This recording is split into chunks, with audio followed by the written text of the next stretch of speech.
Praise the Lord. Greetings to you all in the name of our Lord and Savior Jesus Christ. Today's Bible verse, the book of Isaiah chapter 54 verse 10. The mountains and hills may crumble, but my love for you will never end. ಯೆಶಾಯನ ಪ್ರವಾದನೆಯ ಗ್ರಂಥ 54ನೇ ಅಧ್ಯಾಯ 10ನೇ ವಚನ. ಬೆಟ್ಟಗಳು ಸ್ಥಳವನ್ನು ಬಿಟ್ಟು ಹೋದಾವು, ಗುಡ್ಡಗಳು ಕದಲಿಯಾವು, ಆದರೆ ನನ್ನ ಕೃಪೆಯು ನಿನ್ನನ್ನು ಬಿಟ್ಟು ಹೋಗದು. ಹೌದು, ನಮ್ಮ ದೇವರು ಇಲ್ಲಿ ಒಂದು ಒಡಂಬಡಿಕೆಯನ್ನು ಮಾಡಿಕೊಳ್ಳುತ್ತಾ ಇದ್ದಾರೆ. ಅದೇನೆಂದರೆ, ನನ್ನ ಕೃಪೆ ನಿನ್ನನ್ನು ಬಿಟ್ಟು ಹೋಗದು ಎಂಬುದಾಗಿ ಒಂದು ಉದಾಹರಣೆಯ ಮೂಲಕವಾಗಿ ತಿಳಿಸಿಕೊಡ್ತಾ ಇದ್ದಾರೆ. ಬೆಟ್ಟಗಳನ್ನು ಕದಲಿಸಬಹುದು, ಗುಡ್ಡಗಳನ್ನು ಕದಲಿಸಬಹುದು, ಆದರೆ ನನ್ನ ಕೃಪೆ, ನನ್ನ ಒಡಂಬಡಿಕೆಯನ್ನು ಕದಲಿಸಲಿಕ್ಕೆ ಸಾಧ್ಯವಿಲ್ಲ, ನನ್ನ ಒಡಂಬಡಿಕೆಯು ತಪ್ಪಿ ಹೋಗಲಿಕ್ಕೆ ಸಾಧ್ಯವಿಲ್ಲ ಎನ್ನುವಂಥ ಮಾತನ್ನು ದೇವರು ಇವತ್ತು ನಮಗೆ ತಿಳಿಸಿಕೊಡ್ತಾ ಇದ್ದಾರೆ. ಪ್ರಿಯರೇ, ಬೆಟ್ಟ ಗುಡ್ಡಗಳಿಗೆ ಕದಲಿಸಲಿಕ್ಕೆ ಸಾಧ್ಯವಾ? ಇಲ್ಲವಲ್ಲ.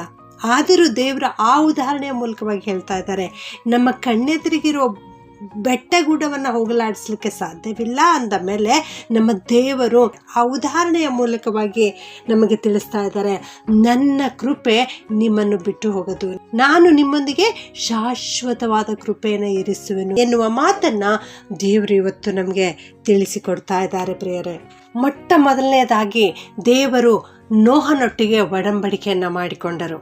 ಅದನ್ನು ಆದಿಕಾಂಡ 9ನೇ ಅಧ್ಯಾಯ 10ನೇ ವಚನದಲ್ಲಿ ನಾವು ನೋಡುತ್ತೇವೆ.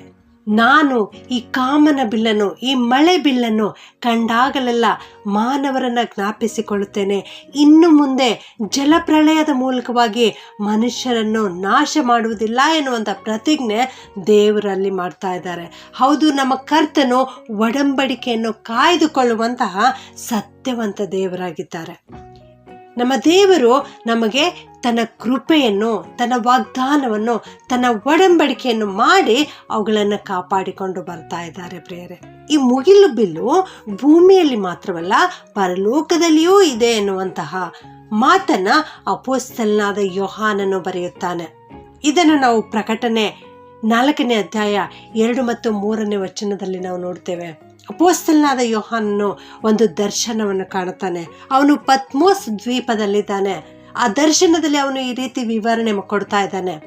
ಒಂದು ಸಿಂಹಾಸನವಿದೆ, ಆ ಸಿಂಹಾಸನದ ಮೇಲೆ ಒಬ್ಬನು ಕೂತಿದ್ದಾನೆ.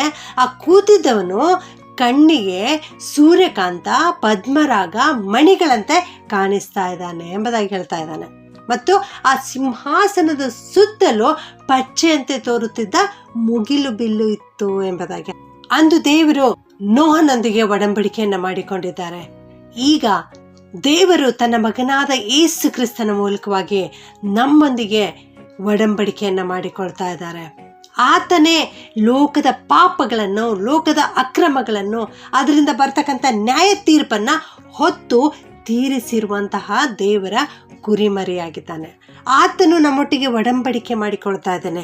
ಏನಪ್ಪ ಆ ಒಡಂಬಡಿಕೆ ಅಂದರೆ, ಬೆಟ್ಟಗಳು ಸ್ಥಳವನ್ನು ಬಿಟ್ಟು ಹೋದವು, ಗುಡ್ಡಗಳು ಕದಲಿಯಾವು, ಆದರೆ ನನ್ನ ಕೃಪೆ ನಿನ್ನನ್ನು ಬಿಟ್ಟು ಹೋಗದು ಎನ್ನುವಂತಹ ಒಂದು ಸಮಾಧಾನದ ಒಪ್ಪಂದವನ್ನು ದೇವರು ನಮ್ಮೊಟ್ಟಿಗೆ ಮಾಡಿಕೊಳ್ತಾ ಇದ್ದಾರೆ. ಪ್ರಿಯರೇ, ಇದನ್ನು ಯಾರು ಹೇಳ್ತಾ ಇದ್ದಾರೆ ಅಂದರೆ, ನಿನ್ನನ್ನು ಕರುಣಿಸುವಂತಹ ಯೆಹೋವ ದೇವರು ಈ ಮಾತನ್ನು ಹೇಳ್ತಾ ಇದ್ದಾರೆ. ಕೀರ್ತನೆ 74:20 ಅರಸನಾದ ದಾವೀದನು ಈ ಮಾತನ್ನು ಹೇಳ್ತಾನೆ, ನಿನ್ನ ಒಡಂಬಡಿಕೆಯನ್ನು ಲಕ್ಷ್ಯಕ್ಕೆ ತಂದುಕೋ ಎಂಬುದಾಗಿ. ಹೌದು, ದೇವರು ನಮ್ಮ ಜೀವಿತದಲ್ಲಿ ಮಾಡಿರುವಂತಹ ಒಡಂಬಡಿಕೆಯನ್ನು ದೇವರೇ ಲಕ್ಷ್ಯಕ್ಕೆ ತಂದುಕೋ, ದೇವರೇ ನಮ್ಮನ್ನು ಗಮನಿಸಿ ನೋಡು, ನಮ್ಮ ಮೇಲೆ ನಿನ್ನ ಕೃಪೆಯನ್ನು ಸುರಿಸು ಎಂಬುದಾಗಿ ನಾವು ಕೂಡ ದಿನನಿತ್ಯ ಪ್ರಾರ್ಥನೆ ಮಾಡುವಂಥವರಾಗಿರಬೇಕು. ನನ್ನ ಪ್ರಿಯ ದೇವಜನರೇ, ಈ ಒಡಂಬಡಿಕೆ ಎನ್ನುವಂಥದ್ದು ಇಬ್ಬರು ಸೇರಿ ಮಾಡಿಕೊಳ್ಳುವಂಥದ್ದು. ಒಬ್ಬರಿಂದ ಮಾತ್ರ ಆಗಲಿಕ್ಕೆ ಸಾಧ್ಯವಿಲ್ಲ. ಒಬ್ಬರು ಒಂದು ಮಾತನ್ನು ಹೇಳಿದರೆ ಇನ್ನೊಬ್ಬರು ಅದಕ್ಕೆ ಒಪ್ಪಂದ ಕೊಡುವಂಥದ್ದು, ಅಥವಾ ಇನ್ನೊಂದು ಮಾತಿನ ಮೂಲಕವಾಗಿ ತಮ್ಮ ಒಪ್ಪಂದವನ್ನು ತೋರಿಸುವಂಥದ್ದು. ಇಲ್ಲಿ ದೇವರು ಹೇಳ್ತಾ ಇದ್ದಾರೆ, ನನ್ನ ಕೃಪೆ ನಿನ್ನನ್ನು ಬಿಟ್ಟು ಹೋಗದು ಎಂಬುದಾಗಿ. ಆಗ ನಾವು ಕೂಡ ಒಂದು ಮಾತನ್ನು ದೇವರಿಗೆ ಹೇಳಬೇಕಾಗಿದೆ. ಅದ್ಯಾವುದೆಂದರೆ, ಯೆಹೋಶುವನು ಹೇಳಿದ ಹಾಗೆ, ದೇವರೇ, ನಾನು ನನ್ನ ಮನೆಯವರು ನಿನ್ನನ್ನೇ ಸೇವಿಸುವೆವು ಎಂಬುದಾಗಿ ಇವತ್ತು ನಾವು ಕರ್ತನಿಗೆ ಹೇಳೋಣವಾ?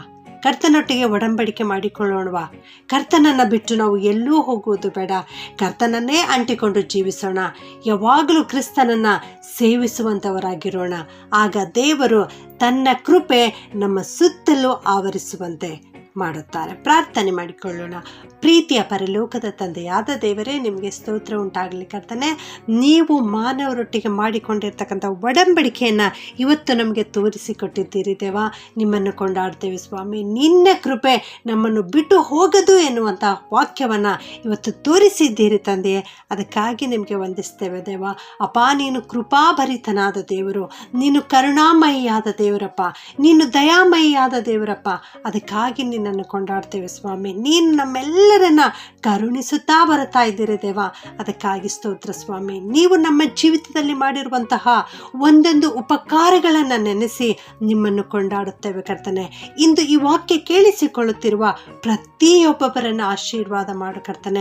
ಅಪ್ಪ, ನಾವೆಲ್ಲರೂ ಇವತ್ತು ನಿನ್ನ ಹತ್ತಿರ ಬಂದು ಒಡಂಬಡಿಕೆಯನ್ನು ಮಾಡಿಕೊಳ್ಳುತ್ತೇವೆ. ನಾವು ನಮ್ಮ ಮನೆಯವರು ನಿನ್ನನ್ನೇ ಸೇವಿಸುವೆವು ಎನ್ನುವಂತಹ ಮಾತನ್ನು ಕೊಡುತ್ತೇವೆ ಕರ್ತನೆ. ನೀನು ಸಹಾಯ ಮಾಡು ಕರ್ತನೆ. ಈ ಮಾತಿನಂತೆ ನಡೆಯಲಿಕ್ಕೆ ನಮಗೆ ಕೃಪೆ ಮಾಡು. ನಮ್ಮೆಲ್ಲರನ್ನ ಆಶೀರ್ವದಿಸಿ ನಡೆಸಬೇಕಾಗಿ ಯೇಸುವಿನ ನಾಮದಲ್ಲಿ ಬೇಡುತ್ತೇನೆ ತಂದೆಯೇ. ಆಮೆನ್.